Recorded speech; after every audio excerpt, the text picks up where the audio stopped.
നമസ്കാരം, പുതിയൊരു വീഡിയോയിലേക്ക് എല്ലാവർക്കും സ്വാഗതം. ഇന്ന് നമുക്കൊരു ഫുൾ HD പ്രൊജക്ടർ പരിചയപ്പെട്ടാലോ. ടോപ്ട്രോ എന്ന് പറയുന്ന ബ്രാൻഡിന്റെ ഒരു പുതിയ പ്രൊജക്ടർ ഇന്ത്യയിൽ വന്നിട്ടുണ്ട്. ഇതൊരു ഫുൾ HD പ്രൊജക്ടറാണ്. 4K HDR10 ഇതിൽ സപ്പോർട്ടഡ് ആണ്. ഏകദേശം ഒരു 2 വീക്സ് ആയിട്ട് ഞാൻ ഇത് യൂസ് ചെയ്യുന്നുണ്ട്. ഹൈ ബ്രൈറ്റ്നസ്സും കോൺട്രാസ്റ്റും ഒക്കെ കിട്ടുന്ന ഒരു പ്രൊജക്ടറാണ്. കൂടുതൽ സംസാരിച്ച് സമയം കളയേണ്ട, നേരെ നമുക്കിതൊന്ന് അൺബോക്സ് ചെയ്യാം. ഞാൻ ഓൾറെഡി അൺബോക്സ് ചെയ്ത് ഉപയോഗിച്ചുകൊണ്ടിരിക്കുന്നതാണ്. എന്നാലും ബോക്സിനുള്ളിൽ എന്തൊക്കെ ഐറ്റംസ് വന്നിട്ടുണ്ടെന്ന് ഞാൻ നിങ്ങൾക്കൊന്ന് കാണിച്ചു തരാം. ബോക്സ് ഓപ്പൺ ആക്കുമ്പോൾ നമുക്ക് ഇതേപോലെ ഒരു ചെറിയ കവറിനുള്ളിൽ ഇതിന്റെ ആക്സസറീസ് വരുന്നുണ്ട്. ഒരു പവർ കോഡ് ഉണ്ട്, HDMI കേബിൾ, ഒരു പ്രൊജക്ടർ ഡസ്റ്റ് ക്ലോത്ത് ഉണ്ട്, പിന്നെ ഒരു യൂസർ മാനുവൽ, പിന്നെ ഇതേപോലെ ഒരു റിമോട്ടും വരുന്നുണ്ട്. റിമോട്ടിന്റെ ഈ ഒരു ഭാഗത്തായിട്ട് ഡെഡിക്കേറ്റഡ് ബട്ടൺസ് നൽകിയിട്ടുണ്ട്. യൂട്യൂബ്, നെറ്റ്ഫ്ലിക്സ്, ഹോട്ട്സ്റ്റാർ ഇങ്ങനെയൊക്കെയുള്ള ബട്ടൺസ് നൽകിയിട്ടുണ്ട്. ഇതിൽ ക്ലിക്ക് ചെയ്തുകൊണ്ട് ഡയറക്റ്റ് നമുക്ക് ഈ ആപ്സ് ഓപ്പൺ ചെയ്യാനായിട്ട് പറ്റും. ഈ കാണിച്ചിരിക്കുന്ന ആപ്സ് ഒക്കെ തന്നെ ഇതിൽ പ്രീ ഇൻസ്റ്റാൾഡ് ആയിട്ട് വരുന്നുണ്ട്. അപ്പൊ നമുക്ക് വളരെ ഈസി ആയിട്ട് നമ്മുടെ സ്ഥിരം യൂസ് ചെയ്യുന്ന ആപ്ലിക്കേഷനുകൾ സെർച്ച് ചെയ്തൊന്നും പോകാതെ നമുക്ക് റിമോട്ടിൽ നിന്ന് തന്നെ ഓപ്പൺ ചെയ്യാനുള്ള ഒരു സൗകര്യവും ഈ റിമോട്ടിൽ നൽകിയിട്ടുണ്ട്. ഓക്കെ, ഇതാണ് നമ്മുടെ പ്രൊജക്ടർ നല്ല സ്റ്റൈലിഷ് ആയിട്ടുള്ള ഡിസൈനിലാണ് വന്നിട്ടുള്ളത്. നല്ല ബിൽഡ് ക്വാളിറ്റി ടോപ്ട്രോയുടെ പ്രൊജക്ടറുകൾക്ക് സാധാരണ കാണാറുണ്ട്. അപ്പോൾ ഈ ഒരു പ്രൊജക്ടറിന് നല്ല ബിൽഡ് ക്വാളിറ്റി ഒക്കെ ഉണ്ട്. ഫ്രണ്ട് സൈഡിൽ ഫാബ്രിക് മാറ്റ് ഫിനിഷിംഗ് ആണ് നൽകിയിട്ടുള്ളത്. ഇത് ഈ പ്രൊജക്ടറിന് ഒരു പ്രീമിയം ലുക്കാണ് നൽകുന്നത്. നമുക്ക് ഇതിന്റെ ഫിസിക്കൽ ഓവർവ്യൂ ഒന്ന് ചെക്ക് ചെയ്ത് നോക്കാം. ഈ പ്രൊജക്ടറിന്റെ ടോപ്പിലായിട്ട് ടോപ്ട്രോ ബ്രാൻഡിങ് നൽകിയിട്ടുണ്ട്. സ്മാർട്ട് ഹോം തിയേറ്റർ എന്ന് എഴുതിയിട്ടുണ്ട്. പിന്നെ പവർ ബട്ടൺ ഇവിടെയായിട്ടാണ് നൽകിയിരിക്കുന്നത്. ഈ ടോപ്പിൽ പവർ ബട്ടൺ കൊടുക്കുന്നത് നമുക്ക് കുറച്ചുകൂടെ ഈസിയാണ് ഓൺ ഓഫ് ചെയ്യാനായിട്ട്. അപ്പോൾ അത് ഈ ഒരു ടോപ്ട്രോയുടെ മിക്ക പ്രൊജക്ടറിലും ഇതുപോലെ മുകൾ ഭാഗത്തായിട്ടാണ് പവർ ബട്ടൺ വരുന്നത്. ഈ കാണുന്നത് IR റിസീവർ ആണ്. പിന്നെ ഓഡിയോ ജാക്ക് ഉണ്ട്, HDMI പോർട്ട് ഉണ്ട്. HDMI പോർട്ട് 2 നൽകിയിട്ടുണ്ട്. അതേപോലെ USB പോർട്ടും 2 നൽകിയിട്ടുണ്ട്. ഏറ്റവും താഴെയായിട്ട് പവർ കേബിൾ കണക്ട് ചെയ്യാനുള്ള പവർ പോർട്ട് കാണാൻ സാധിക്കും. പിന്നെ മാക്സിമം എയർ സർക്കുലേഷൻ നടക്കാനായിട്ട് എയർ വെന്റുകൾ നൽകിയിട്ടുണ്ട്. ഫ്രണ്ടിലായിട്ട് ലെൻസ് നൽകിയിട്ടുണ്ട്. അതിന്റെ അടുത്തായിട്ട് ഓട്ടോ ഫോക്കസിങ്ങിനൊക്കെ സപ്പോർട്ട് ചെയ്യുന്ന ഒരു ചെറിയ ക്യാമറ സെറ്റപ്പോടെ കാണാനായിട്ട് സാധിക്കും. അപ്പോൾ ഫിസിക്കൽ ഓവർവ്യൂവിൽ ഇത്രയും കാര്യങ്ങളാണ് ഈ പ്രൊജക്ടറുമായിട്ട് ബന്ധപ്പെട്ട് പറയാനായിട്ടുള്ളത്. ഇതൊരു full HD LED Android projector ആണ്. ടോപ്ട്രോ ലെജൻഡ് ഗോൾഡ് പ്രോ എന്ന് പറയുന്ന മോഡലാണിത്. ഈ ഒരു പ്രൊജക്ടർ യൂസ് ചെയ്ത സമയത്ത് എനിക്ക് വളരെ സ്മൂത്ത് ആയിട്ട് തോന്നി. ഇതിന്റെ ഒരു ഇന്റർഫേസും കാര്യങ്ങളും ഒക്കെ പെട്ടെന്ന് നമുക്ക് ഒരു ആപ്പിൽ നിന്ന് മറ്റൊരു ആപ്പിലേക്ക് സ്വിച്ച് ചെയ്യാനൊക്കെ സാധിക്കുന്നുണ്ട്. ലാഗ് ആകുന്ന പ്രശ്നങ്ങളൊന്നും ഇത് യൂസ് ചെയ്ത സമയത്ത് എനിക്ക് തോന്നിയില്ല. 3GB ആണ് ഇതിൽ റാം വരുന്നത്. ഇന്റർണൽ സ്റ്റോറേജ് വരുന്നത് 32GB. ആൻഡ്രോയിഡ് വേർഷൻ വരുന്നത് ആൻഡ്രോയിഡ് 12 ആണ്. ഇതിൽ എടുത്തു പറയേണ്ട കാര്യം ഇതിന്റെ ബ്രൈറ്റ്നസ് ആണ്. ഇതിന്റെ ബ്രൈറ്റ്നസ് വരുന്നത് 30,000 ലൂമൻസ് ആണ്. ഇനി ആൻസി ലൂമൻ നോക്കുകയാണെന്നുണ്ടെങ്കിൽ 2500 ആണ്. നമ്മൾ കുറച്ച് വെട്ടമുള്ള സിറ്റുവേഷനിലാണെങ്കിൽ പോലും റൂമിൽ ലൈറ്റ് ഒക്കെ ഇട്ടിട്ടാണ് ഈ പ്രൊജക്ടർ യൂസ് ചെയ്യുന്നതെന്നുണ്ടെങ്കിൽ പോലും നല്ല രീതിയിലുള്ള ഒരു ബ്രൈറ്റ്നസ്, അതായത് പിക്ചറൊക്കെ നല്ല ക്ലിയർ ആയിട്ട് തന്നെ നമുക്ക് കാണാനായിട്ട് സാധിക്കും. കോൺട്രാസ്റ്റ് റേഷ്യോ വരുന്നത് 22,000:1 ആണ്.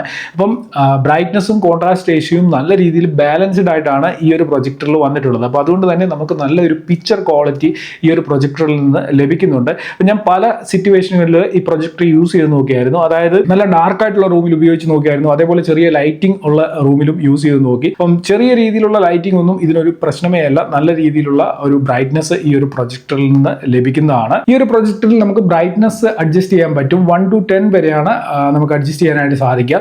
ഇതിൽ ഒരു ഡാർക്ക് റൂം, നല്ല ഡാർക്ക് ആയിട്ടുള്ള ഒരു റൂമിലാണ് നമ്മൾ പ്രൊജക്ടർ യൂസ് ചെയ്യുന്നതെന്നുണ്ടെങ്കിൽ ഒരു 3-4 ബ്രൈറ്റ്നസ്സിൽ സെറ്റ് ചെയ്താലും നല്ല രീതിയിലുള്ള ബ്രൈറ്റ്നസ് നമുക്ക് കിട്ടും. ഇനി കുറച്ച് ലൈറ്റിംഗ് ഉള്ള സിറ്റുവേഷനിലാണ് നമ്മൾ ഇത് യൂസ് ചെയ്യുന്നതെന്നുണ്ടെങ്കിൽ ഒരു 6, 7 അല്ലെങ്കിൽ 8 അത് വരെ നമ്മൾ സെറ്റ് ചെയ്താൽ തന്നെ ബ്രൈറ്റ്നസ് ഓക്കെ ആണ്.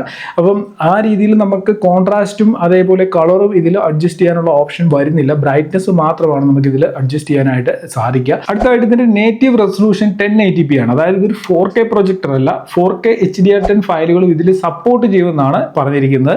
ഇതിന്റെ നേറ്റീവ് റെസൊല്യൂഷൻ 1080p ആയിരിക്കും കിട്ടുക. അടുത്തായിട്ട് ഒരു പ്രൊജക്ടർ ഞാൻ യൂസ് ചെയ്യുമ്പോൾ ഏറ്റവും കൂടുതൽ ശ്രദ്ധിക്കുന്ന ഒരു കാര്യം അതിന്റെ ഓട്ടോ ഫോക്കസിങ്ങും ഓട്ടോ കീസ്റ്റോളും ഒക്കെ ഏത് രീതിയിലാണ് വർക്ക് ചെയ്യുന്നതെന്നാണ്.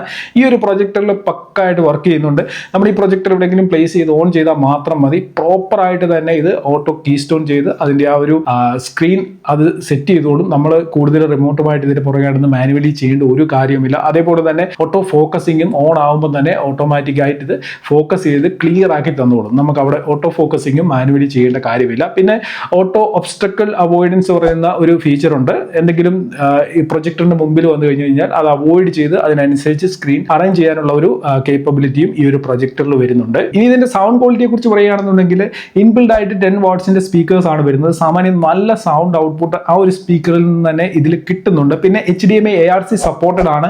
ARC സപ്പോർട്ടഡ് ആയിട്ടുള്ള എക്സ്റ്റേണൽ സൗണ്ട് ബാർ ഒക്കെ കണക്ട് ചെയ്ത് കഴിഞ്ഞ് കഴിഞ്ഞാൽ നല്ല കിട്ടില്ലനായിട്ടുള്ള സൗണ്ട് ഔട്ട്പുട്ട് ഈ ഒരു പ്രൊജക്ടറിൽ നിന്ന് നിങ്ങൾക്ക് എടുക്കാനായിട്ട് സാധിക്കും. ഞാൻ പറഞ്ഞിട്ട് അവന്മാരിത് ചെയ്തു. ഏത് നായിന്റെ മോൻ പറഞ്ഞിട്ട് ചെയ്തതായാലും വേണ്ടില്ല, ഈ സാധനമൊക്കെ കെട്ടിപ്പൊതിഞ്ഞ് പൂവള്ളിയില് എന്റെ തറവാട് അത് അവിടെ എത്തിക്കണം. ഈ പൊട്ടിയും ചളിങ്ങിയതൊക്കെ വിട്ടേക്ക്. പകരം പുതിയത് വേണം പൂവള്ളിയിലെത്താൻ. മനസ്സിലായോ? അതിപ്പോ മീൻ കറി വെക്കുന്ന ചട്ടിയായാലും ശരി, കേട്ടാ ദിനേശ അങ്ങനെ ചെയ്യാൻ പറയണം. അല്ലെങ്കിൽ ഞാനത് വരും മണപ്പള്ളിക്ക്.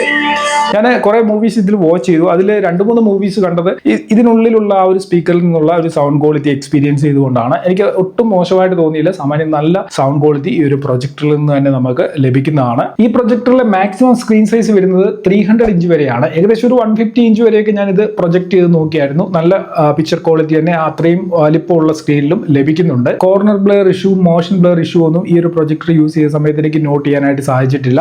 സാധാരണ വില കുറവുള്ള പ്രൊജക്ടറിലാണ് അങ്ങനെയുള്ള പ്രശ്നങ്ങളൊക്കെ ഉണ്ടാവുക. ഇത് ഏകദേശം 25,000 അടുത്ത് വില വരുന്ന പ്രൊജക്ടറാണ്. അപ്പോൾ അതിൻ്റെതായിട്ടുള്ള ഒരു ക്വാളിറ്റി ഈ ഒരു പ്രൊജക്ടറിന് ബ്രാൻഡ് നൽകിയിട്ടുണ്ട്. ഇതിൽ വൈഫൈ വെർഷൻ വരുന്നത് 6 ആണ്, ബ്ലൂടൂത്ത് വെർഷൻ 5.4 ആണ്. അതിനോടൊപ്പം ഇതിന്റെ ഒപ്റ്റിക്കൽ കോമ്പോണൻസ് ഒക്കെ ഫുള്ളി സീൽഡ് ആയിട്ടാണ് വരുന്നത്. ഡസ്റ്റിന്റെ ഇഷ്യൂസ് ഒന്നും ഉണ്ടാകത്തില്ല. സാധാരണ പ്രൊജക്ടറുകൾ കുറച്ച് നാൾ യൂസ് ചെയ്ത് കഴിയുമ്പോൾ ഡസ്റ്റ് കയറിയിട്ട് അതിന്റെ ക്വാളിറ്റി കുറയുകയും ബ്രൈറ്റ്നസ് കുറയുകയും ചെയ്യുന്ന പ്രശ്നം ഉണ്ടാകാറുണ്ട്. പക്ഷേ ഫുള്ളി സീൽഡ് ആയിട്ടുള്ള ഒരു എഞ്ചിനാണ് ഇതിൽ നമുക്ക് ലഭിക്കുക. അതുകൊണ്ട് തന്നെ ഡസ്റ്റിന്റെ ഇഷ്യൂസ് വലിയ രീതിയിൽ നമുക്ക് ഫേസ് ചെയ്യേണ്ടതായിട്ട് വരത്തില്ല. എന്നാലും പ്രൊജക്ടറുകൾ ഡസ്റ്റ് ഉള്ള ഇടങ്ങളിൽ മാക്സിമം അവോയ്ഡ് ചെയ്യുക, യൂസ് ചെയ്യാതെ ഇരിക്കുക. അങ്ങനെയുള്ള സ്ഥലങ്ങളിൽ വെച്ച് കഴിഞ്ഞ് കഴിഞ്ഞാൽ പെട്ടെന്ന് എത്ര സീൽഡ് ആയിട്ടുള്ള എഞ്ചിൻ ആണെങ്കിലും അതിലേക്ക് ഡസ്റ്റ് കയറാനുള്ള സാധ്യതയുണ്ട്. ഡസ്റ്റിന് കയറാനായിട്ട് അധികം സ്പേസ് ഒന്നും വേണ്ടല്ലോ. ചെറിയ സ്പേസിലൂടെ പോലും ഡസ്റ്റ് അകത്ത് കയറുകയും പിന്നെ കംപ്ലൈൻറ്റ്സ് ഉണ്ടാകാനുള്ള സാധ്യത വർദ്ധിക്കുകയും ചെയ്യും. അപ്പോൾ അതുകൊണ്ട് മാക്സിമം പ്രൊജക്ടറുകൾ, അത് ഏത് കമ്പനിയുടെ എത്ര സീൽഡ് ആയിട്ടുള്ള പ്രൊജക്ടർ ആണെങ്കിൽ പോലും നിങ്ങൾ സേഫ് ആയിട്ട് തന്നെ അത് ഉപയോഗിക്കാനും അത് കീപ്പ് ചെയ്യാനും ശ്രമിക്കണം. അപ്പോൾ ഇതിൽ ക്വാഡ് കോർ CPU, മാലി GPU ആണ് വരുന്നത്. നല്ല രീതിയിലുള്ള ഒരു പെർഫോമൻസ് ഈ ഒരു പ്രൈസ് സെഗ്മെന്റിൽ ഈ ഒരു പ്രൊജക്ടറിന് ലഭിക്കുന്നുണ്ട്. മിറാകാസ്റ്റ് വയർലെസ് സ്ക്രീൻ മിററിംഗും ഈ ഒരു പ്രൊജക്ടറിൽ നമുക്ക് ചെയ്യാനായിട്ട് സാധിക്കും. ഞാൻ ആദ്യം പറഞ്ഞതുപോലെ നെറ്റ്ഫ്ലിക്സും ഹോട്ട്സ്റ്റാറും യൂട്യൂബും ഒക്കെ ഇതിൽ പ്രീ ഇൻസ്റ്റാൾഡ് ആയിട്ടാണ് വരുന്നത്. അപ്പോൾ വളരെ ഈസി ആയിട്ട് നമുക്ക് ഈ ആപ്സ് ആക്സസ് ചെയ്യാനായിട്ട് സാധിക്കും. സാധാരണ നമ്മൾ ഏറ്റവും കൂടുതൽ പ്രൊജക്ടറിൽ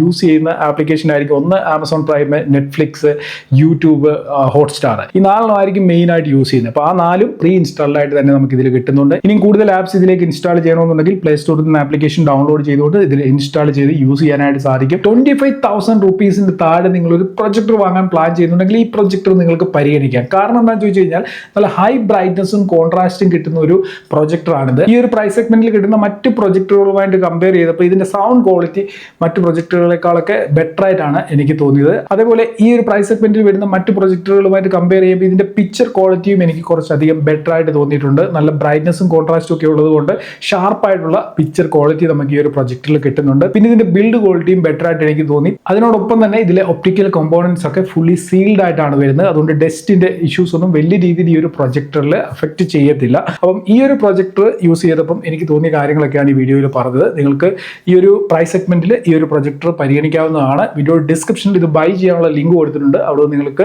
ഡയറക്റ്റ് ആമസോണിൽ നിന്ന് ഇവരുടെ ഒഫീഷ്യൽ വെബ്സൈറ്റിൽ നിന്നൊക്കെ ആയിട്ട് പർച്ചേസ് ചെയ്യാനായിട്ട് സാധിക്കും. വീഡിയോ യൂസ്ഫുൾ ആയിട്ടുണ്ടെങ്കിൽ നിങ്ങളുടെ സുഹൃത്തുക്കൾക്ക് വേണ്ടി ഷെയർ ചെയ്ത് കൊടുക്കുക. 20,000-നും 30,000-നും ഇടയ്ക്ക് വില വരുന്ന ഒരു പ്രൊജക്ടറൂടെ വന്നിരിപ്പുണ്ട്. അതിന്റെ വീഡിയോ അടുത്ത ദിവസങ്ങളിൽ അപ്ലോഡ് ചെയ്യുന്നതാണ്. അപ്പോൾ ആ വീഡിയോ നിങ്ങൾക്ക് നോട്ടിഫിക്കേഷനായിട്ട് കിട്ടണമെന്നുണ്ടെങ്കിൽ നമ്മുടെ ചാനൽ ഒന്ന് സബ്സ്ക്രൈബ് ചെയ്ത് വെക്കുക. ബെൽ ഐക്കണിലൂടെ ക്ലിക്ക് ചെയ്യാൻ മറക്കണ്ട. അപ്പോൾ ഈ ഒരു വീഡിയോ ലൈക്ക് കൂടെ ചെയ്തേക്കുക. ഇന്നത്തെ വീഡിയോ നിർത്തുന്നു. ഇതിൽ നല്ലൊരു അൺബോക്സിംഗ് റിവ്യൂ ഒക്കെ നമുക്ക് അടുത്ത വീഡിയോയിൽ കാണാം.